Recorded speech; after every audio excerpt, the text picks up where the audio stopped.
So finally I sold my iPhone mini version after 3 years. আর যেই ফোনটাতে আমি recently switch করছি সেটা হচ্ছে এটা হয়তো আপনারা যেটা ভাবছেন সেটা না। This is not the latest iPhone 15 pro, এটা হচ্ছে 14 প্রো। যদিও সত্যি বলতে আমি যখন আমার 13 মিনি সেল করি, সেটা সেল করার পরে আমি আসলে 15 প্রো কিনবো এই চিন্তাটাই করে ওটা সেল করেছিলাম। বাট কিছু সার্কামস্ট্যান্সেসের কারণে আসলে আমাকে এই 14 প্রো নিতে হয়েছে। এবং আমি আসলে আজকের ভিডিওতে কোনো কম্প্যারিজনে যাব না যে 15 প্রো বেটার নাকি 14 প্রো বেটার। বাট আমি আমার পার্সপেক্টিভ থেকে আপনাদেরকে একটু জানানোর চেষ্টা করব যে কেন আমি আসলে 15 প্রোর পরিবর্তে এই 14 প্রো নিয়েছি। সো আশা করবো আজকের ভিডিওটা আপনারা এনজয় করবেন।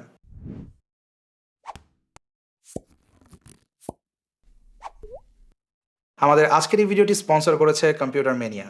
তারা বাংলাদেশের one of the most popular computer selling store, এবং এই মাস জুড়ে অর্থাৎ গত 11ই নভেম্বর থেকে আগামী 30শে নভেম্বর পর্যন্ত বিভিন্ন ল্যাপটপের উপর আপ টু 33,000 টাকার ডিসকাউন্ট আপনারা পেয়ে যাবেন। এছাড়াও ল্যাপটপের সাথে নিশ্চিত কিছু পুরস্কার যেমন ব্যাকপ্যাক, কিবোর্ড, মাউস, এছাড়াও আরও অসংখ্য গিফটস রয়েছে।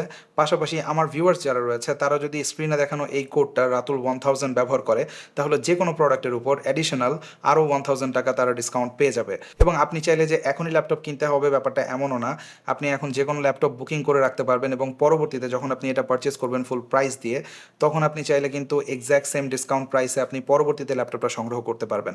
সো কম্পিউটার মেনিয়া সম্পর্কে এবং তাদের পুরো ডিসকাউন্ট সম্পর্কে বিস্তারিত থাকবে ভিডিওর ডেসক্রিপশন বক্সে। ওকে, শুরুতে আমি আপনাদেরকে ধারণা দেওয়ার চেষ্টা করবো আসলে কেন আমি আইফোন 15 প্রোর পরিবর্তে এই 14 প্রো নিয়েছি, এবং এরপরে আমি কি কি মিস করছি 15 প্রো না কিনে সেগুলো নিয়েও একেবারে ভিডিও শেষে কিছুটা আলোচনা করার চেষ্টা করব। তো শুরু করা যাক আসলে কেন এই 14 প্রো নিলাম instead of 15 pro. First of all, price. আপনারা জানেন যে বাংলাদেশে যখনই কোনো নতুন আইফোন ঢুকে বা যে কোনো ফ্ল্যাগশিপ ফোন ঢুকে, সেটার প্রাইস কিন্তু আসলে একেবারেই পাগলের মতো থাকে, এবং তার উপর নতুন করে যুক্ত হয়েছে ডলার ক্রাইসিস বা ডলার প্রাইস। তো এখন রিসেন্টলি আমি যেটা দেখতে পেলাম, ডলার প্রাইস অলমোস্ট 125 টাকা ছুঁই ছুঁই।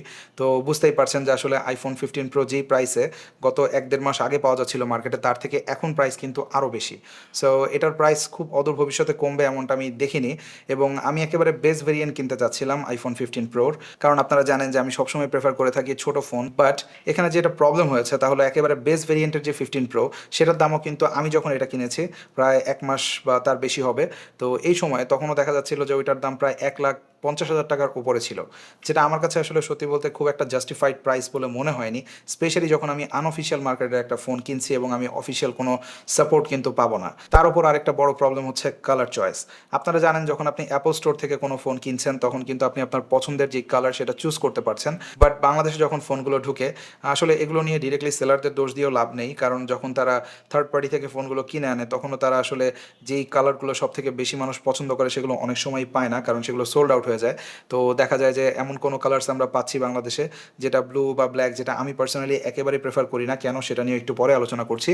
তো আমি ন্যাচারাল টাইটানিয়ামটা খোঁজার চেষ্টা করছিলাম এবং সেটার দাম আরও 5,000 টাকা বেশি ছিল কালো বা ব্লু কালার যেটা, সেগুলোর তুলনায়।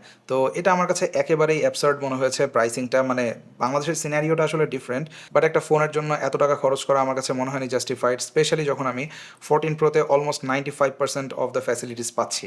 দেন আসে সব থেকে বড় কন্ট্রোভার্সিয়াল জায়গা, বিল্ড কোয়ালিটি।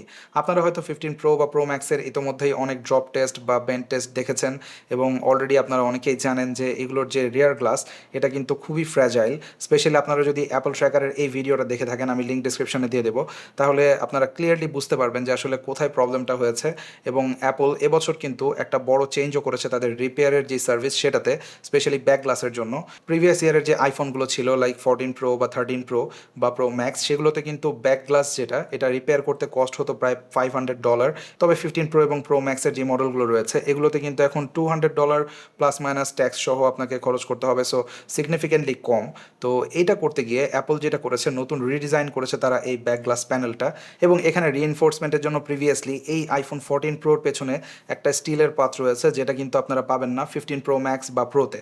এই কারণে আপনি যখন ফোনটা খুব অল্প হাইট থেকেও ড্রপ করবেন, চান্সেস আর ভেরি হাই যে ফোনটা আসলে সার্ভাইভ করবে না। যদিও আমেরিকানস বা ওয়েস্টার্নার্সদের কাছে এটা খুব বড় কোনো প্রবলেম না, কারণ তাদের হাতের কাছেই কিন্তু অ্যাপল রিপেয়ার সার্ভিস রয়েছে। বাট আমাদের মতো দেশে যেখানে আসলে অ্যাপলের অথরাইজ সার্ভিস আমরা খুব একটা পাই না, পেলেও সেটা অনেক এক্সপেন্সিভ, তো এই কান্ট্রিতে আসলে এই ফিচারটা আমাদের জন্য একেবারেই কোনো প্র্যাকটিক্যাল সলিউশন না এবং আমার কাছে মনে হয়েছে যে একটা ফোন আসলে হাত থেকে পড়তেই পারে এবং যদিও আমরা বেশিরভাগই ইউজাররাই আসলে কেস ব্যবহার করি, বাট তারপরও অনেক সময় দেখা যায় যে বিভিন্ন ধরনের কেস আমরা ব্যবহার করি যেগুলো আসলে অত বেশি প্রোটেক্টিভ কেস না এবং হাত থেকে পড়লে বিভিন্ন ডিস্টেন্সে অনেক সময় দেখা যায় যে ভাঙার চান্স কিন্তু অনেক বেশি থাকে। তো এই কারণে মূলত মনে হয়েছে যে এটা আসলে রিস্ক নেওয়া ঠিক হবে না।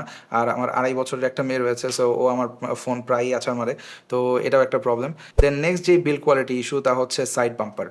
যদিও আমরা যখন প্রিভিয়াসলি রুমার্স নিয়ে কথা বলছিলাম তখন কিন্তু আমি সহ পুরো ইউটিউব দুনিয়া আসলে অনেক বেশি এক্সাইটেড ছিল তাদের টাইটানিয়াম ব্যবহার করা নিয়ে এবং আমি সত্যি বলতে অনেক বেশি এক্সাইটেডও ছিলাম ইন পার্সন এটা ব্যবহার করতে বা টেস্ট করতে।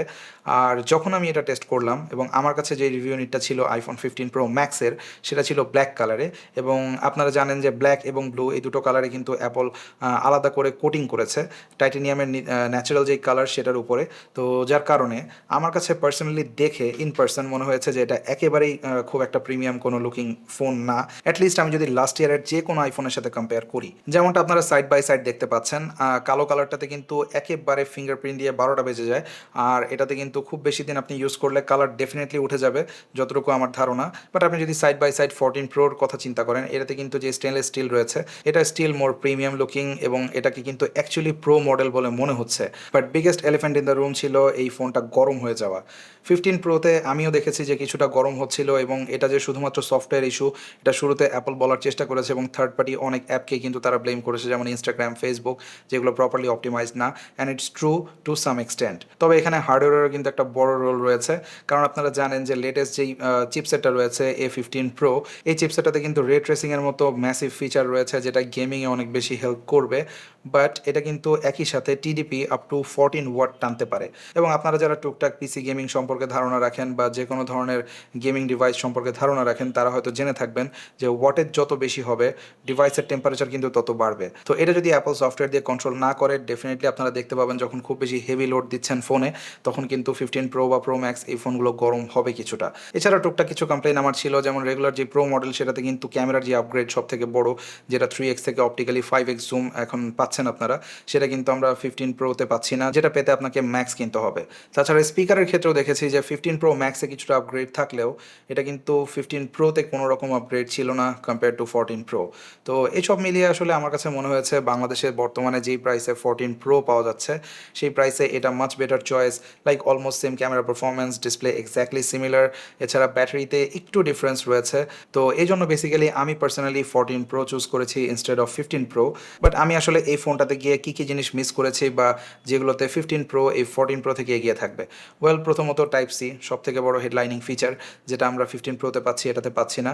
এবং টাইপ সি আমার কাছে পার্সোনালি খুব বড় কোনো ম্যাটার না, কারণ আমি আসলে কেবল দিয়ে চার্জ করি না, আমি বেশিরভাগ সময় আমার ম্যাক্সেফ চার্জার ব্যবহার করি এই ফোনটা চার্জ করতে এবং প্রিভিয়াসলি যেই ফোনগুলো আমি ব্যবহার করেছি 12 মিনি, 13 মিনি, এই সবগুলো আমি ম্যাক্সেফেই চার্জ করতাম। যদিও 15 প্রোর ভিডিওতে আমি বলেছিলাম যে এটাতে কিন্তু আপনারা এখন টাইপ সি যে কোনো অ্যাক্সেসরিজ লাগিয়ে অনেক বেনিফিটস নিতে পারবেন, বাট এগুলো আমি আসলে প্র্যাকটিক্যাল লাইফে কতটুকু ইউজ করবো I don't know, so I wasn't sure. তবে একটা জিনিস আমি অবশ্যই মিস করবো তা হচ্ছে থিনার বেজেল, যেটা কিন্তু খুবই নোটিসেবল ছিল 15 প্রোতে। দেন আসে 24 মেগাপিক্সেলের ছবি তোলার ক্যাপাবিলিটি, যেটা আসলে হার্ডওয়্যার ওয়াইজ এটাতেও রয়েছে, বাট সফটওয়্যারে অ্যাপল জানেন আপনারা যে সবসময় তাদের প্রিভিয়াস জেনারেশনকে কিছুটা ক্রিপল করে রাখে কম্পেয়ার টু লেটেস্ট জেনারেশন। তো এটাতেও সেরকম রয়েছে, আপনারা এটাতে রেগুলার মোডে মাত্র 12 মেগাপিক্সেলের ছবি তুলতে পারবেন, যেখানে 15 প্রো বা প্রো ম্যাক্সে আপনারা কিন্তু চাইলে 24 মেগাপিক্সেলের ছবি তুলতে পারবেন। এছাড়া মাইনর কিছু চেঞ্জেস, যেমন 3 ন্যানোমিটারের প্রসেসর হওয়াতে আপনি হেভি লোডে হয়তো সেম ব্যাটারি পারফরমেন্স পাবেন, বাট যখন আপনি একেবারে লাইটার কাজ করছেন তখন কিন্তু আপনাকে এটার থেকে বেটার ডেফিনেটলি কিছুটা ব্যাটারি লাইফ 15 প্রো বা প্রো ম্যাক্স প্রোভাইড করবে। আর আরেকটা জায়গাতে যেটা আমি একটু আগে বললাম যে আসলে ফোনে গেমিং আমি পার্সোনালি খুব একটা করি না, বাট যারা করে তাদের জন্য রে ট্রেসিং কিন্তু একটা বড় ফ্যাক্টর, কারণ কনসোল লাইক গেম কিন্তু আসছে নেক্সট ইয়ারে আইফোন 15 প্রো এবং প্রো ম্যাক্সের জন্য। তো এই ব্যাপারগুলো বিবেচনায় আমার কাছে পার্সোনালি মনে হয়েছে যে 14 প্রো আমার জন্য মোর সুইটেবল। বাট আপনার জন্য যদি পরে যে ফিচারগুলো আমি বললাম যেটাতে 15 প্রো এগিয়ে আছে সেগুলো প্রয়োজন হয়, সেক্ষেত্রে ডেফিনেটলি আপনি স্টিল কনসিডার করতে পারেন 15 প্রো। বাট গেইন আমাদের সবার প্রয়োজন কিন্তু একরকম হয় না। তো এই ছিল বেসিক্যালি আমার জার্নি কেন আমি 14 প্রো নিয়েছি ইনস্টেড অফ 15 প্রো। আশা করি ভিডিওটা আপনারা এনজয় করেছেন। যদি ভালো লেগে থাকে তাহলে please hit the like button and also subscribe to my channel if you haven't yet. দেখা হবে পরবর্তী কোনো ভিডিওতে।